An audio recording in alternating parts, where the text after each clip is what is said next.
Good morning, students. Welcome back to the online class.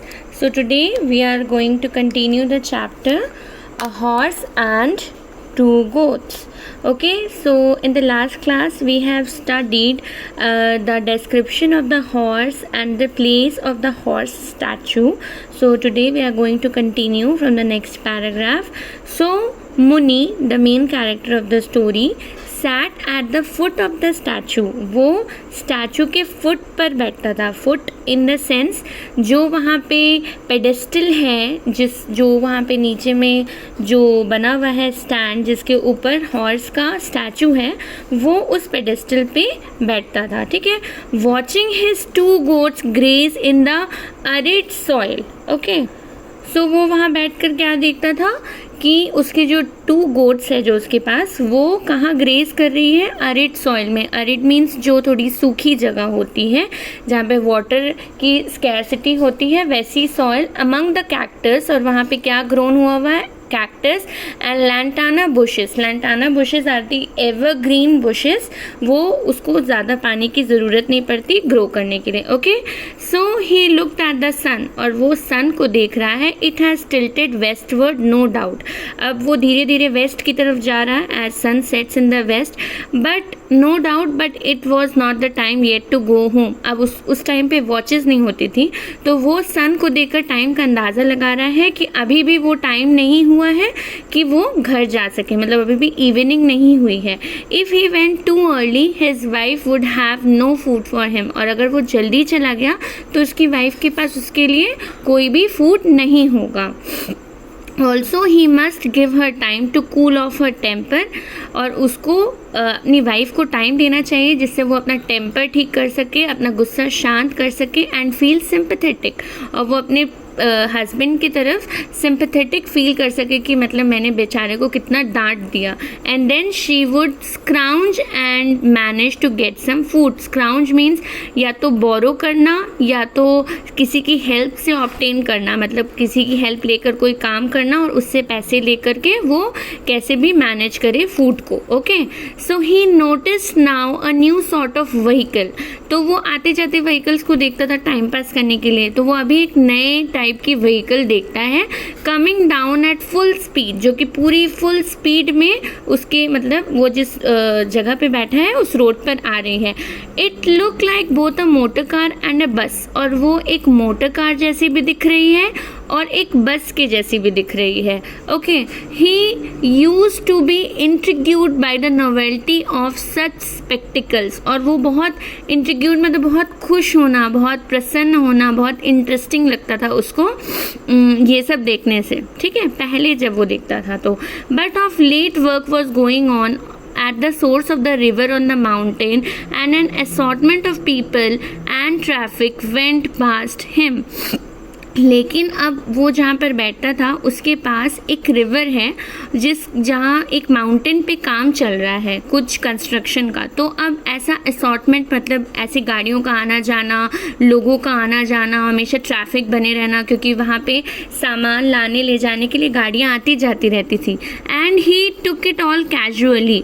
और ये अब रोज़ देखता था ये सब, तो वो बहुत कैजुअली लेने लग गया था कि अब तो ये रोज़ की बात है, रोज़ ही गाड़ियाँ देखने को मिलती है, क्योंकि पहले उस जगह में बहुत रेयर उसको गाड़ियाँ देखने को मिलती थी.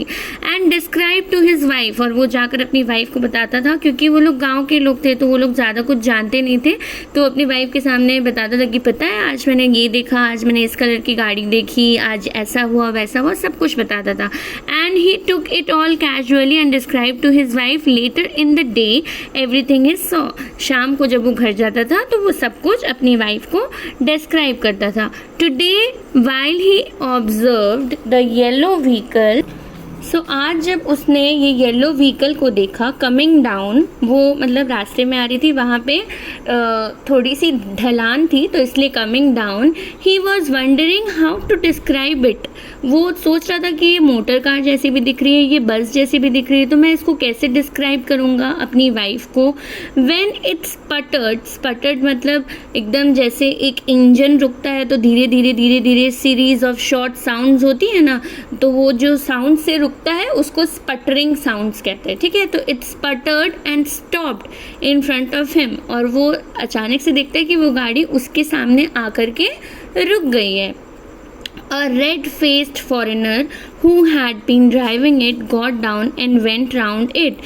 और एक पूरा रेड फेस फॉरेनर लोग का जैसा फेस होता है, who had been driving it, जो उस गाड़ी को चला रहे थे, got down and went round it, stooping, looking and poking under the vehicle. और वो मतलब गाड़ी से उतरते हैं और अपनी गाड़ी को देखने लगते कि क्या हो गया, अचानक क्या प्रॉब्लम आ गई कि गाड़ी रुक गई है, ठीक है। Poking under the vehicle, then he straighten himself up, और वो फिर सीधे किसके पास चले आते हैं, looked at the dashboard, stared in Muni's direction, और वो डैशबोर्ड से सीधा चेहरा उठा के देखते हैं मुनी की तरफ, एंड अप्रोच्ड हिम, और उसकी तरफ बढ़ते हैं, मुनी की तरफ, ठीक है। और मुनी से क्या कहते हैं, excuse me, is there a gas station nearby. अब वो इंग्लिश में बात करते हैं क्योंकि वो है कोई फॉरेनर, तो वो इंग्लिश में बात कर रहे हैं कि एक्सक्यूज़ मी, यहाँ कहीं गैस स्टेशन है क्या आसपास, और do I have to wait until another car comes, और मेरे को यहाँ तब तक वेट करना पड़ेगा जब तक कोई दूसरी गाड़ी नहीं आ जाती और मैं लिफ्ट न ले लूँ। He suddenly looked up at the clay horse and cried, और वो अचानक से क्ले के जो बने हुए हॉर्स को देखते हैं, वो उसके स्टैचू को, और अचानक से चिल्लाते हैं marvellous. Without completing his sentence Muni felt he should get up and run away and cursed his age. मतलब वो जब उसको निहारते रहते हैं उस स्टैचू को, तब तक मुनि अपने आप को कोसता रहता है कि काश मैं बूढ़ा नहीं होता और मैं यहाँ से उठता और भाग जाता, क्योंकि वो उससे डर गया था, उस फॉरेनर से। He could not readily put his limbs into action, और वो इतना बूढ़ा हो चुका था कि उसकी limbs अब उसके साथ नहीं थे कि वो तुरंत उठे और भाग जाए। The red-faced man wore khaki clothes. अब वो खाकी के कपड़े पहना हुआ था, अंग्रेज था, तो उसको लगा कि कोई पुलिस वाला है, और वो उससे यहाँ पे पूछताछ करने आया, एविडेंटली अ पुलिसमैन और अ सोल्जर, या तो कोई सोल्जर है या तो कोई पुलिस वाला है। Muni said to himself he will chase और shoot if I start running, और वो बोलता है कि अगर मैं उठ के भागने की कोशिश भी करता हूँ तो मैं धीरे धीरे भागूंगा और वो मुझे चेज कर लेगा और मुझे गोली मार देगा। Some dogs chase only those who run, वो बोलता है कि हो सकता है ये उन डॉग्स में से हो जो उसी को चेज करे जो भागते हैं, जो कुत्ते को देख के भागते हैं, कुत्ते उन्हीं को चेज करते हैं। O Shiva protect me, I don't know why this man should be after me, वो बोलते हैं शिव जी को वो प्रे करते कि मेरे को प्रोटेक्ट करो कि पता नहीं ये आदमी क्यों मेरे पीछे आ गया है। Meanwhile the foreigner cried marvelous, फिर वो फॉरेनर बोलता है marvelous, nodding his head, वो देख के उसको बहुत खुश होता है और निहारता रहता है उस स्टैचू को। He paced around the statue with his eyes fixed on it, और वो स्टैचू के इर्द गिर्द घूमते रहते हैं अपनी आईज स्टैचू में फिक्स करके। मुनी sat frozen for a while, और मुनी वहाँ पे एकदम जम के बैठ जाता है डर के मारे कि अब वो क्या करे, हिल भी नहीं सकता, भाग भी नहीं सकता, और उसको रहना भी नहीं है।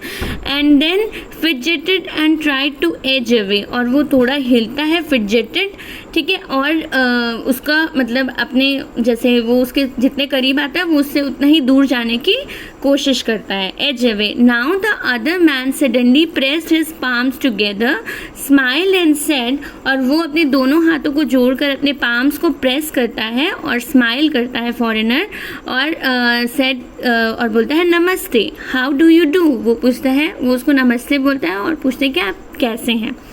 At which Muni spoke the only English expression he had learned, और इतने में मुनी सिर्फ उतनी इंग्लिश बोलता है जितनी उसको आती है, और उसको कितनी इंग्लिश आती है, सिर्फ yes no, उसको सिर्फ क्या बोलना आता है, yes no।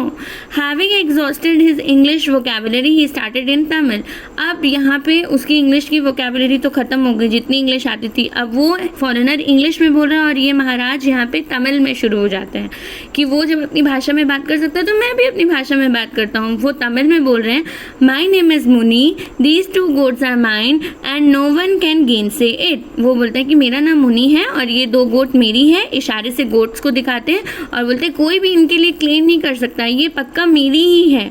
Though our village is full of slanderers, मतलब हमारा विलेज जो है वो पूरा भरा हुआ है धोखेबाजों से, slanderers मतलब झूठ बोलने वाले धोखेबाज, these days who will not hesitate to say that what belongs to a man does not belong to him, और जो ये बोलने में बिल्कुल नहीं हेजिटेट करेंगे, मतलब बिल्कुल नहीं कतराएंगे कि जो चीज़ उनकी नहीं है, मतलब जो चीज़ जिस इंसान की है वो लोग झूठ बोलेंगे कि नहीं ये इस इंसान की नहीं है, ये बस ऐसे ही क्लेम कर रहा है इस चीज़ के लिए.